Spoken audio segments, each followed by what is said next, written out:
सपना और अंजलि दोनों बहनें पढ़ने में बहुत होशियार थी। वो दोनों हमेशा ही स्कूल में अच्छे नंबरों से पास होती थी। मुझे तो बड़ी होकर आईपीएस बनना है और मुझे तो डॉक्टर बनना है। उन दोनों बहनों को पढ़ने का बहुत शौक था, लेकिन उन दोनों को सपोर्ट करने के लिए उनके घर में केवल एक उनकी माँ ही थी। हाँ हाँ मेरी बच्चियों, अच्छे से पढ़ाई करो, एक दिन तुम दोनों का सपना जरूर पूरा होगा। अरे रहने दो सुनीता, क्यों उन दोनों को बेकार के सपने दिखा रही हो? और वैसे भी पढ़ लिख कर इन्होंने करना ही क्या है? मैं तो कहता हूँ इन्हें चूल्हा चौके का काम सिखाओ, कल को ससुराल जाएंगी तो काम आएगा। लेकिन ये सुनकर सुनीता ने कहा, सुनिए जी, जमाना बदल गया है, अब पढ़ाई लिखाई का जमाना है, इन दोनों को स्कूल तो जाने दीजिए। सुनीता के कई बार कहने पर उसके पति मनोहर ने उन दोनों को स्कूल भेजना शुरू किया था। वो दोनों बहनें स्कूल में अच्छी पढ़ाई कर रही थी, हमेशा फर्स्ट आती थी। ऐसे ही समय बीता और अब उन दोनों ने 12वीं की कक्षा पूरी कर ली। जैसे ही उनके 18 साल पूरे हुए, उन तीनों के पिता ने कहा, अब इनकी शादी करवानी होगी, इनके लिए कोई लड़का ढूंढना होगा। लेकिन बाबा, अभी तो हमें आगे पढ़ाई करनी है। हाँ बाबा। फिर कुछ दिनों बाद सुनीता का बीपी हाई होने से उसके सर की नस फट गई और उसकी मौत हो गई। ऐसे ही समय बीता। 2 महीने बाद मनोहर का बड़ा भाई उनके घर आया। अरे तूने ही अब तक अपनी बेटियों को कवारा बैठा रखा है, नहीं तो अपने गांव में सबकी शादी 18 होते पूरी हो जाती है। अब बिन माँ की बच्चियां हैं, कहीं ऊंच नीच हो गई तो जल्दी से इनके लिए लड़का देख और इनके हाथ पीले कर दे। अपने बड़े भाई की बात सुनते ही मनोहर ने उनके लिए लड़का देखना शुरू कर दिया और फिर एक ही परिवार में दोनों बहनों की शादी तय कर दी। लेकिन बाबा, ऐसे तो हमारी ख्वाहिश अधूरी रह जाएगी, हम शादी करके क्या ही कर पाएंगे। नहीं अंजलि, ऐसा नहीं सोचते। ऐसी भी कई लड़कियां हैं जो शादी के बाद पढ़ाई करती हैं और अपना करियर बनाती हैं। हम दोनों शादी के बाद पढ़ाई करेंगे और सरकारी नौकरी हासिल करेंगे। अपने बाबा के कहने पर उन दोनों ने शादी कर ली, लेकिन पढ़ाई की वजह से उनकी माँ ने कभी उनसे ज्यादा काम नहीं करवाया था, जिस कारण वो दोनों काम में इतनी माहिर नहीं थी। इसलिए अक्सर अपनी सास के ताने वो सुनती रहती। एक रोज उनकी सास, देखो, जितना भी पढ़ना था शादी के पहले पढ़ लिए, अब आगे की पढ़ाई करने की कोई जरूरत नहीं। इस घर में ये सब नहीं चलता, ये सब छोड़ो और अब घर संभालो चुपचाप से। लेकिन उन दोनों के मन में तो कुछ और ही चल रहा था। 2 दिन बाद उनकी सास सुलोचना अपनी सहेली के घर जाती है। अंजलि, माँ जी घर पर नहीं है, चलो जल्दी से यूनिवर्सिटी चलकर फॉर्म भराते हैं। हाँ हाँ ये ठीक रहेगा। वो दोनों जल्दी से यूनिवर्सिटी जाती हैं और फॉर्म भराती हैं, साथ ही किताबें भी ले आती हैं। वो किताबें उन्होंने अपने बैग में छुपा दी, लेकिन जब वो घर पहुंची तो उन्होंने देखा उनकी सास सुलोचना सामने खड़ी है। कहाँ गई थी तुम दोनों? माँ जी, वो हम बाजार गई थी कुछ सामान लाने के लिए। दिखाओ तो क्या सामान लाई हो। लेकिन तभी बाहर से उसकी पड़ोसन उसे कीर्तन के लिए बुलाने आ जाती है। सुलोचना उसके साथ चली जाती है और इस तरह वो बच जाती है।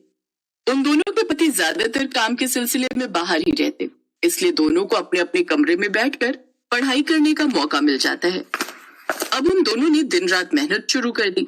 दूसरी तरफ मनोहर ने अपनी बेटियों की शादी के लिए बहुत सारा कर्ज जमींदार से उठा रखा था, जिसको ना चुकाने के कारण जमींदार ने उसकी जमीन पर कब्जा कर लिया, साथ ही उसे घर से निकाल दिया। इन बेटियों को ब्याहने के चक्कर में मैं आज सड़क पर आ गया। उधर उन दोनों बहनों ने अपने सपने पूरे करने पर जोर लगा दिया। फिर कुछ दिन बाद वो दोनों एक साथ गर्भवती हुई। फिर एक रोज जब उनका एडमिट कार्ड घर पर आया तो चपरासी वो कार्ड उनकी सास के हाथ देकर चला गया। अच्छा, तो ये दोनों पढ़ना चाहती हैं। अपने बेटों को ये बात बताती हूँ, तभी उनकी अक्ल ठिकाने आएगी। शाम को सुलोचना ये बात अपने दोनों बेटों को बताती है। बड़ी चर्बी चढ़ी है ना तुझे पढ़ाई करने की? पढ़ लिख कर नौकरी करनी है क्या? हम पढ़ लिख कर सरकारी नौकरी करना चाहते हैं। अरे पागल हो गई हो क्या दोनों? सरकारी नौकरी कोई बाजार में मिलने वाली चीज नहीं है जो गई और खरीद ली। अच्छे अच्छे पढ़े लिखे लोगों के जूते घिस जाते हैं। आई बड़ी सरकारी नौकरी करने वाली। उन दोनों के पति उनकी खूब पिटाई करते हैं और उन्हें घर से निकाल देते हैं। वो दोनों अपना एडमिट कार्ड, किताबें, कुछ सामान साथ में लेकर घर चली जाती हैं। अब हम क्या करें अंजलि? अब हमारे पास पढ़ने के अलावा और कोई रास्ता नहीं है। अब हमें वो हासिल करना ही होगा जो हम चाहती हैं। फिर फुटपाथ के पास उन्होंने अपनी साड़ियों से घेर कर एक झोपड़ी बना ली और वहां बैठकर पढ़ने लगी। दिन में वो भीख मांगकर गुजारा करती और शाम के बाद से स्ट्रीट लाइट की रोशनी में पढ़ने लगी। ऐसे ही कई दिन बीत गए। जब उन दोनों ने सिर्फ पानी पीकर अपना पेट भरा, लेकिन पढ़ना नहीं भूली। फिर उनके फर्स्ट सेमेस्टर के एग्जाम हुए, जहां उन दोनों ने पूरे कॉलेज में टॉप किया।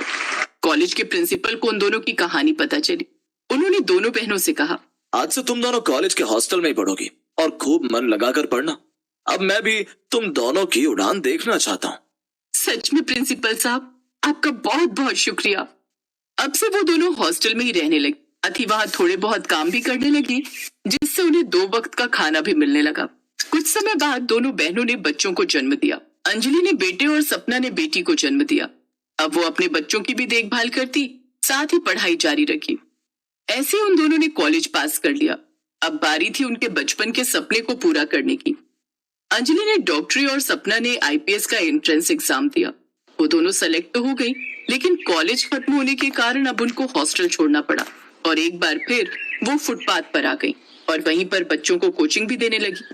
साथ ही अपनी पढ़ाई करती रही। ट्यूशन से मिले पैसों से वो अपने बच्चों को पालने लगी और अपनी पढ़ाई का खर्च उठाने लगी।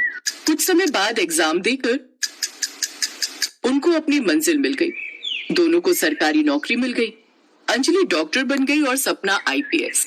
आखिरकार हमारा सपना पूरा हो गया। इसे पूरा करने के लिए हमने कितनी मेहनत की। आपका बहुत बहुत शुक्रिया भगवान। उधर उनके दोनों पतियों की फैक्ट्री में आग लग गई और उनका काम छूट गया। जो घर था उसे कर्जदारों ने ले लिया। अब वो सड़क पर आ गए। एक रोज दोनों बहनों ने भंडारा करवाने की ठानी। ये खबर मिलते ही सभी गरीब और भिखारी लोग उनके भंडारे में आए, जिसमें उनके पिता मनोहर और उसकी सास सुलोचना और उनके पति भी थे। उन दोनों को सफल होता देख वो सब हैरान रह गए। हमें माफ कर दो बहू, हमारे कर्मों की सजा हमें मिल गई है। ये हमारे बच्चे हैं, हमें माफ कर दो अंजलि। हाँ सपना, तुम भी मुझे माफ कर दो। और बाबा, आपका ये हाल कैसे हुआ? फिर मनोहर ने उसको सारी बात बताई। अपनों का ये हाल देख उन दोनों बहनों को उन पर दया आ गई और उन्होंने सब कुछ भुलाकर उन सबको अपना लिया। अब अपनी दोनों सरकारी नौकरी वाली बहुएं खुशी खुशी नौकरी करती और उसकी सास उनके दोनों बच्चों का ध्यान रखती।